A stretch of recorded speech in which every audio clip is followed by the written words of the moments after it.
Halo Sobat Sehat, perkenalkan kami Ikatan Mahasiswa Fisioterapi Indonesia, sebuah organisasi yang berkomitmen untuk meningkatkan literasi kesehatan, khususnya di bidang fisioterapi. Pada kesempatan kali ini, kami akan berbagi informasi mengenai salah satu permasalahan sendi yang sering terjadi, terutama di usia lanjut, yaitu osteoartritis. Osteoartritis adalah penyakit degeneratif pada sendi yang ditandai dengan kerusakan tulang rawan, perubahan tulang di sekitar sendi, dan sering sekali menimbulkan rasa nyeri, kaku, hingga keterbatasan gerak. Kondisi ini sering terjadi pada sendi penahan beban seperti lutut, panggul, hingga tulang belakang. Penyebab penyakit osteoartritis antara lain usia, jenis kelamin, genetik, obesitas, penyakit metabolik, cedera sendi, serta kelainan pertumbuhan. Selain itu, pemakaian satu jenis secara terus-menerus juga mengakibatkan osteoartritis. Contohnya seperti berlutut terlalu lama, serta mengangkat beban yang cukup berat. Halo semuanya, menurut Osteoarthritis Action Alliance, jumlah kasus OA terus mengalami peningkatan setiap 5 tahun. Berdasarkan data dari National Heart Interview Survey 2013 sampai dengan 2015 di Amerika Serikat, diperkirakan jumlah penderita artritis termasuk osteoartritis akan terus meningkat dari sekitar 46 juta orang pada tahun 2000 menjadi 78 juta orang pada tahun 2040. Proyeksi ini menunjukkan bahwa kasus OA cenderung meningkat seiring bertambahnya usia dan jumlah populasi. Dan menurut Reuters adalah salah satu penerbit penelitian terbesar dan paling berpengaruh di dunia, bahwa dari tahun 1990 hingga 2021, beban OA global telah meningkat secara signifikan. Pada tahun 2021, terdapat sekitar 466,3 juta kasus OA baru dengan ASR insidensi asid sekitar 535 per 100.000 penduduk.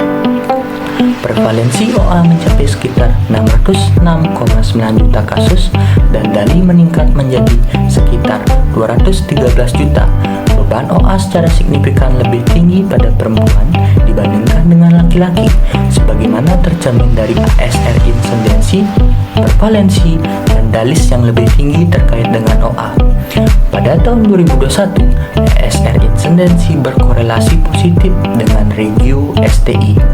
Secara global, osteoartritis lutut KOA tetap menjadi bentuk OA yang paling umum di antara berbagai faktor risiko indeks massa tubuh. IMT yang tinggi muncul sebagai kontributor paling kritis terhadap OA. Dan berapa sih kasus OA yang ada di Indonesia? Menurut Kementerian Kesehatan Indonesia, belum merilis data spesifik mengenai jumlah kasus OA di Indonesia.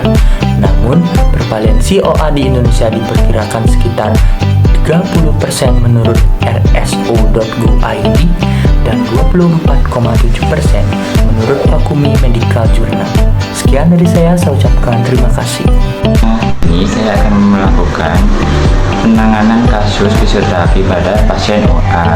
Nah, terapi latihan yang akan diterapkan yaitu terdiri dari 4 kicks, kedua knee extension, dan ketiga adalah step up untuk pasien osteoartritis.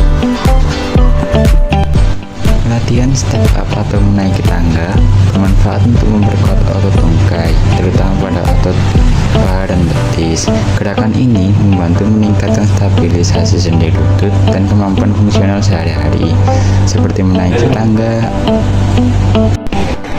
Latihan knee extension bermanfaat untuk memperkuat otot quadriceps dan meningkatkan stabilitas sendi lutut pada pasien osteoartritis. Lakukan gerakan ini secara perlahan dan terkontrol dengan fokus pada kontraksi otot paha depan saat meluruskan lutut. Latihan ini disebut butt kicks. Gerakan ini membantu meningkatkan fleksibilitas otot hamstring, melancarkan sirkulasi darah pada tungkai, serta menjaga kelenturan sendi lutut. Lakukan gerakan secara perlahan dan terkontrol sesuai dengan kemampuan. Selanjutnya adalah mengenai edukasi pencegahan yang dapat disosialisasikan kepada masyarakat untuk mencegah dan memperlambat perkembangan dari penyakit osteoartritis atau OA. Yang pertama adalah dengan menjaga berat badan ideal. Berat badan yang berlebih memberikan tekanan yang lebih besar pada sendi lutut maupun sendi panggul.